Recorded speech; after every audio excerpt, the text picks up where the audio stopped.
Picture postcards originated in Germany, and it was the Germans who printed most of the American cards made at the turn of the century. Yet, one American firm grew to outdistance all others in quality. With a huge series of straight U.S. views of every conceivable subject from Arizona mountains to New England cotton mills, this was the Detroit Publishing Company, which, in its peak production years, distributed millions of beautifully colored, painstakingly printed card views. The company was forced out of the postcard business in 1924 by the advent of cheap machine lithography.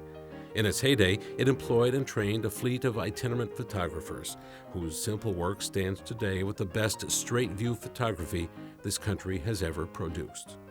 Most of the original Detroit negatives were purchased by Henry Ford Edison Institute.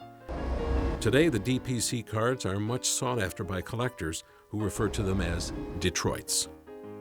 Through World War I, the postcard business remained flourishing, but picture cards lost face to a considerable extent when Americans developed a certain degree of taste and sophistication, or thought they did, during the late 20s.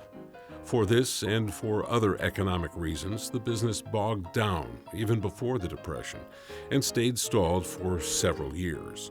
Certainly it is back in fine shape now, with something like 700 million cards mailed each year in the United States.